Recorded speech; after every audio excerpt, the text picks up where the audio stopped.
everybody, this is Ayrton here from Phillip Motorsports in conjunction with Phillip Island Web Radio, and today we're here with the one and only Dylan Thomas. How are you going, mate?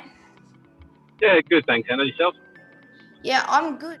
Today we're here to talk about you and your career and what you're involved in with motorsport. Can you introduce yourself and tell us a bit about yourself?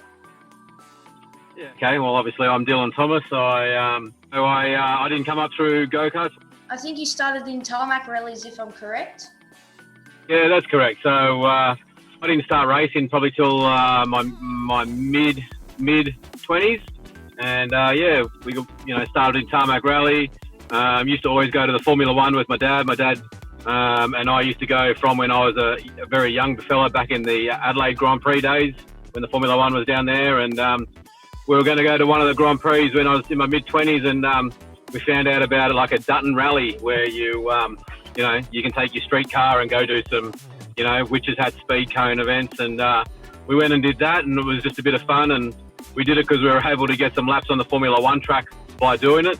So that was appealing. And then whilst we were doing it, we met a guy, and he was like, "Oh, you should come do these rallies, these tarmac rallies." And it was all like a bit of an eye-opening thing, and there was an East Coast rally up at Bathurst. Yeah, so I bought a little Nissan Pulsar GTIR, little mini Godzilla, and put a cage in it. We went up to Bathurst, and we finished third on our first ever event, which was pretty cool. We really didn't know what we were doing, and then the guys are like, "Oh, you should come do Targa," and it was like, "Oh, I've heard of that. You need an invitation to go," and so we applied and got the invitation, and off the back of getting the third in East Coast at the East Coast Targa, we were able to go. And then we spent the next 10 years doing Targa rallies all over Australia and in New Zealand. We did 2 or 3 over in New Zealand. Won a couple of awards over there. Did 3 or 4 Targa West rally. Finished on the podium at down the one at Adelaide, Classic Adelaide. The one year they let modern cars in, and then bought an Evo when the Evo 9 was the new thing, and then I thought, it'd be cool to do it in the 12 hour. The 12 hour was the start. So, but my rally license didn't come over to circuit, so I had to go get my signature for circuit, and looked at what my best economic way of doing it was, and it was, I could lease a Formula Vee for $1,000. Back then, you had to I leased this car from Steve Wood, and it wasn't very fast, and we were right at the back of the field, and I went, well, I've got to do 4 more signatures. I don't want to run at the back, so I bought a car, and then I think we finished like third, and then I went over to the new year, and we did our next 3 races in the new year, and I think we won all 3 of those races. So I was going to sell the car and move on, but we were leading the championship of the 1200cc, so we carried on. We did the year for the 1200s in Formula Vee, New South Wales. We won that championship. Did really well, got a lap record, and it's like, we better go do the 1600s and see how fast these big boys are, and had a bit of ego and arrogance, had some results, and went in there and got my butt kicked. So that brought me back to the ground. Yeah, we've sort of been doing V's ever since, as well as our national program. Well, and is there much difference between the 1200 and the 1600 in speed-wise and horsepower? Absolutely. Particularly, with my old 1200 still had drum brakes. A lot of the 1200s these days have all got disc brakes, and they've got link pin front end, a ball joint front end. My one still has the link pin front end. So it still had a steering box. It didn't have a steering rack. So it was really like loose in your hands. It wasn't very responsive. You always had to keep adjusting your drum brakes. And yeah, certainly the power was, definitely. You could feel the difference of that. 2014, you won the New South Wales Formula Vee Championship. Do you remember if you were in 1200 or 1600 Formula Vee? Well, that was 2012, but that was 1600. So I only did 1 year in the 1200, and that was 2007. And we won the championship that year, and then we won it twice in the 1600. You also, in 2014, you won the Mount Panorama Production Touring Car 1 hour race. That was actually quite rewarding. We won that 2 years in a row, but I think in 2014, I entered a car for my dad in the Evo 9, and I was in the Evo 10, and he blew a gearbox on the Evo 9, so we cross-entered him into my car in the Evo 10, and we were able to win with my dad. So to stand on the top of the podium at Bathurst with, sharing a car with your father, that's probably one of the highlights of my racing career, really. And I know that you and him are both very heavily into motorsport, so it must have been really great to stand up on the podium, especially at Mount Panorama with your father. Yeah, like I say, that's you know, in hindsight or in reflection, that's definitely got to be one of my highlights. And a little thing I'd love to do is one day just to do a fun race with my dad, myself, and my son. 3 generations sharing a car, probably at some club level endurance race, because my dad's not very competitive these days. He doesn't really jump in the car much. But that'd be pretty cool to do something where the 3 generations could run together. Talking about your son, what category of motocross does he race? So he last year was in 7 to 9 65 cc, and 9 to 12 85 cc. So fortunately there was no Aussie title, so we couldn't go and see how he compared out there, nor was there state title. So he qualified for the state title, but they didn't hold it with the COVID thing. So unfortunately this year we moved up to the older class. So he'll be the young kid in the older class. We would have run the state title. He qualified for the state title. I'm not sure if we would have run national or not. Last year it was up far north Queensland, so we may have run. We would have just seen how he was. At the start of last year, we wouldn't have run national, but towards the end of the last year, he was quite competitive. So we probably, if it was on and it was later in the year, we probably would have had a crack. Sounds like he's doing well. To be honest with you, with him, I mean, he's literally just turned 10 a couple of weeks ago. With him, all I've asked him to do is just have fun. We're trying to keep a light program. He gets coached every week by Craig Anderson, who, is a 12-time Australian champion and represented Australia and won races in Europe and America and everything. So a very experienced guy. So he gets coached every week by him. So, the skill set is going to improve and he really enjoys that. And for me, I'm just giving him the opportunity to do a sport that he loves, and we're not actually chasing anything. We're just doing it for fun, but it's always more fun winning. Listening, if you have looked at Dylan Thomas' Instagram and Facebook page, you'll see a lot of his son on there. He's very good on the motorbike. I've never been on like a 2-wheeled motorbike properly before, so I couldn't tell you how hard it is, but I'm assuming it's pretty hard if I'm right. Yeah, well, I mean, I've been riding my whole life, and he's 10 and he's already quicker than me. Well, he'll tell me he's quicker than me, and quite often he actually is. So in certain instances, I can still have him, but generally speaking, I'm now getting spanked by a 10-year-old. Talk about your Formula V a bit more. Yeah, so Formula V, like I said, I got into Formula V by accident. We'd always run a national program, whether it be tarmac rally, and then later on we did the Australian production car series. We actually bought a mini challenge car to do that, but the series fell over before we got serious about that. And then obviously we did the 86 series as well.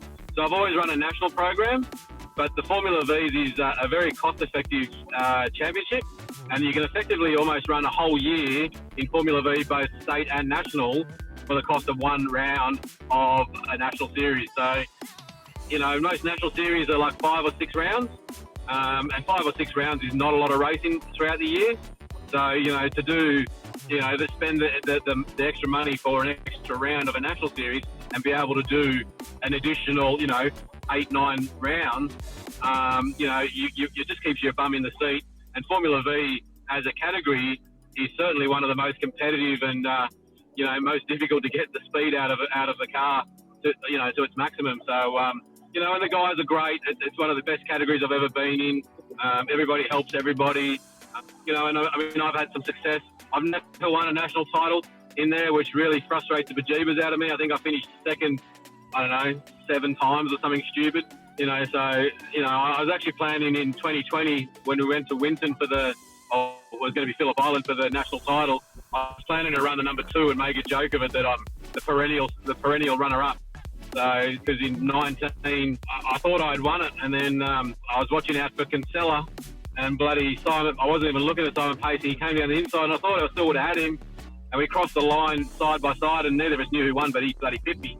So I couldn't be happier to get beaten by Simon Pacey. He's a great guy. Part of me is that one's missing. The national title in the Formula V, I probably should have had a couple of times, but I haven't. So yeah, that one's still on the to-do list, I think.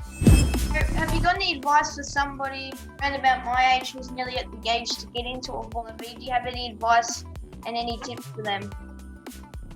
Be a sponge. Just take in everything. Like there's so many guys that know so many things, and particularly when you're like young and getting into it, just absorb everything and everybody's got, valid points, and, even people that you hear talking that sound like a bit of a goose, there's still plenty of value in some of the stuff they're saying. So, yeah, just absorb everything, learn what you can. And the biggest thing for me is when you're young and getting involved in any category, whether it be Formula Vee or whatever, go out, do some testing and feel what the car does underneath you, Go put your shocks on full soft and see what it does, and then put them on full hard and see what it does. Do the back soft to the front hard, the back, and vice versa.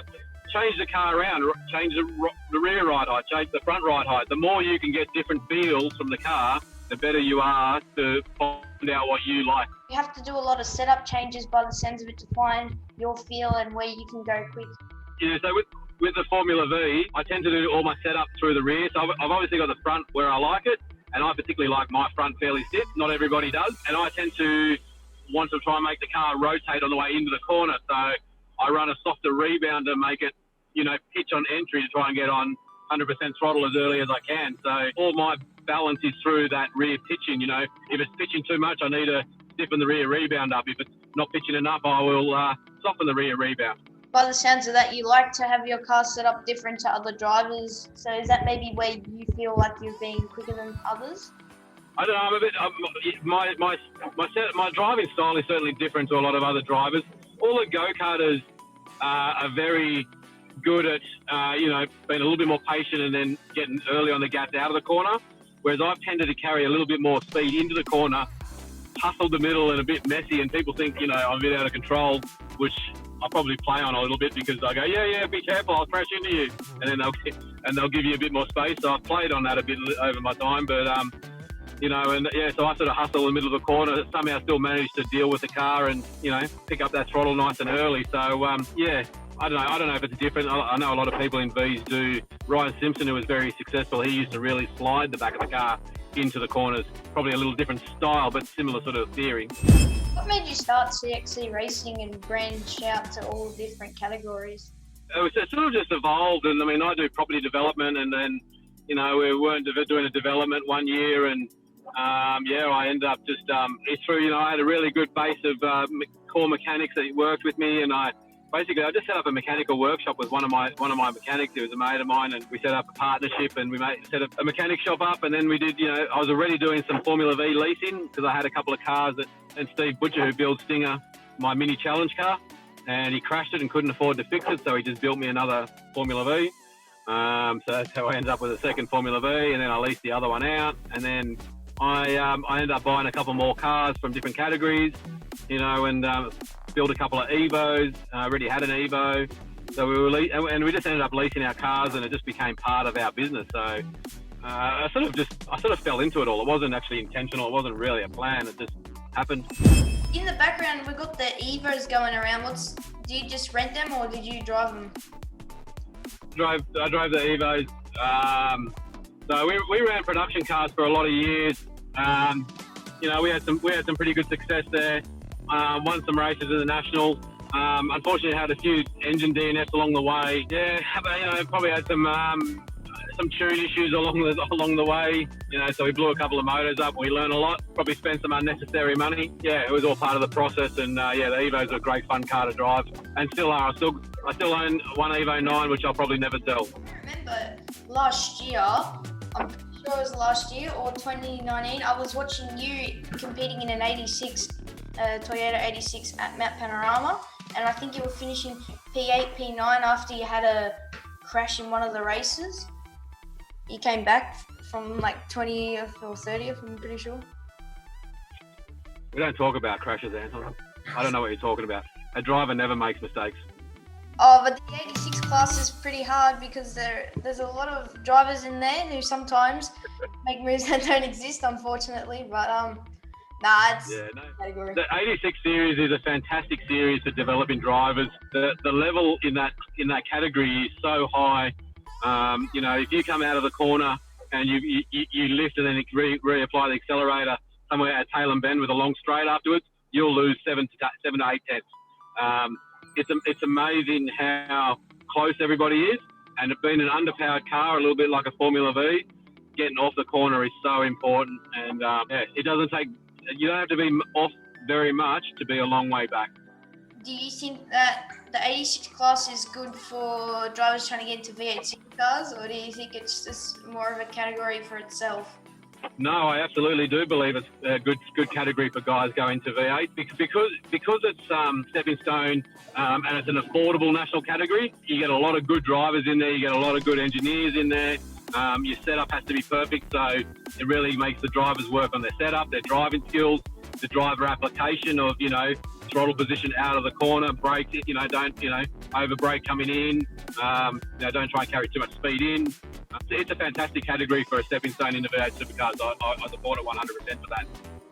In the background video, there's a Porsche going around. So can you tell us a bit about the Porsche racing in the Bob Jane car? I'm pretty sure it was. So that was in the Pro-Am, so where you get a pro driver and an am driver teaming up for an endurance race. Yeah, I did that for 3 years. The first year, Sonic with Nick Foster, Porsche had changed a bit of the ruling on what the definition of an am driver was.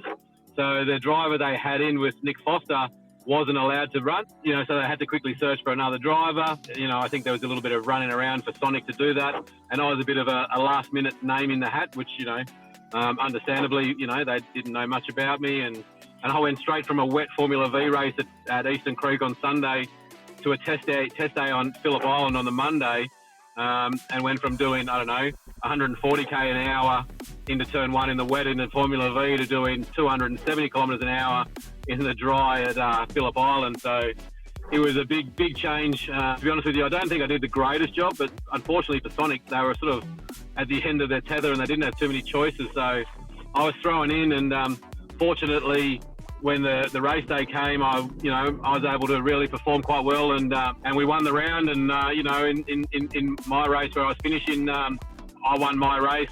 I won the end of the race to the finish, and I didn't let Nick Percat through. So so the team was pretty stoked with me on that, and like I said, we won the round, and Nick Foster went on and won the championship that year, which I feel I contributed a little bit to it because that was a turning point in his championship. We ran with Nick McBride, got a couple of podiums that year at I think Sydney Motorsport Park, and then went to Phillip Island and we won a race down there as well. So so that was a lot of fun. Really enjoyed driving those Porsches. They're a great fun car to drive. The Porsche must have been a really great experience. Do you run a Porsche team, or did you just drive for Sonic at the time? No, I just jumped with Sonic at the time. So the Sonic does a fantastic job, and I'm happy to be a guy that just brings my helmet for that sort of gig. You just said then you have someone bringing your helmet, so you almost feel like you're in a either V8 supercar or Formula 1, so you get arrive and drive in a way, where Formula V you sort of work on your own car, or go-karts you even work on your own car. So was it different to be in that sort of position where you have people helping you put your suit on or your helmet on, and you just arrive to the track and drive the car? Yeah, it is different in some regards. Clearly it's different from prepping the car yourself and whatnot. But I've done a number of that sort of stuff over the years as well. I did the Sepang Malaysian 12-hour race where I just rocked up with my helmet. I did a Spa 25-hour race, which was just bring my helmet. I've done the Mark cars at Bathurst 12-hour. I've done a number of 12 hours. Actually, I think I've done 3 12 hours in 3 different cars. So I've done a fair bit of that as well, and I've always used that as a bit of education for my team, because generally speaking, I've been able to take one of my mechanics with me, and we're able to take information that we learn from how other people run their team to bring back into our team to see what we can do better. To 2013 and 2014, you came third in the Liquid Moly Bathurst 12-hour in Class I and Class E. What's the difference between them? Class E was, I think it was the first year that the original 12-hour was a production car race. As I said, I got into circuit racing to run my Rally Evo in the 12-hour. I never actually ended up doing that. But I jumped into BMW Class E car, so it's a slower BMW in the first year when we had the GT there. So that was rather interesting, sitting there drinking your cups of tea whilst the Mercedes and all the other GT cars are just boom, straight past you. They sounded great. Sometimes they scared you because you looked in the mirror, they weren't there, and then they were. Yeah, that was the last time I did a production car in that race, because after that I was like, there's no point in just being an also-ran. And then I had an opportunity to jump in the mark car. So the Class I is invitational, and that was the mark cars, which is like the mini supercars. And, you know, they were fantastic. It was the first year they ran, so they were a little bit underdeveloped, didn't have a rear diffuser, you know, didn't have any of their traction control or any of the stuff they've got now. Yeah, but that was a proper race car. That's probably one of the most enjoyable cars I've ever driven. You're the Formula Vee president of Australia? Yeah, that's correct. So I've been on the committee of Formula Vee, whether it be state or national, since 2007 or 8. I was president of New South Wales for about 6 years, and I've been president of Australia for about 5 or 6 now as well. Is it a big But that position is going to be handed up at the end of the year. So if someone's looking for a role of president of Formula Vee Australia, job applications will be opening soon. Is it a big responsibility being at the top, making sure that all runs smoothly? Yeah, well, so both the New South Wales and the Australian role, the chair, you know, being the president, you're just the chairman. You actually don't even have a vote. My role is to try and run the meetings. So in the committee for Formula Vee Australia, we have one representative from each state. So each state has a vote, and my role is to try and, you know, run the meeting, direct it, make sure everything stays fairly amicable.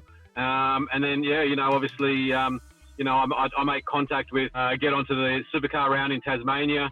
Obviously, you know, at that time, we had Wade McLean as a Tasmanian representative, and him and Josh Burton, who did a great job, you know, and I was able just to try and assist them with, you know, that role. We've been trying to get onto Bathurst, you know, for the last few years, but unfortunately it's a little bit clicky and all those sort of positions are a little bit full, but we're working to try and get back on there. We actually tried to get onto Winton last year, but that fell over on for the supercars. Yeah, so we're just, you know, we're trying very hard in as the role of Formula Vee Australia president to try and promote the category. We did the iRacing thing where we try to, you know, get the Formula Vee name out to iRacers and hopefully convert iRacers to come and race with our category. And we've done so. You and Aaron did a really great job of hosting that with Racestars TV. So I'd do it again, definitely. Yeah. So I mean, yes. I mean, like you know, the purpose of president of Formula Vee Australia, and same whether you're in New South Wales, is to really try and promote the category, grow the category, and make sure that we don't go broke. Make sure that, you know, there's some money in the bank to pay for promotions. That's all the questions I have. So I'll catch up with you another time. Thanks for chatting with me, Dylan. No worries. Thanks, Ayrton. Good chat, mate.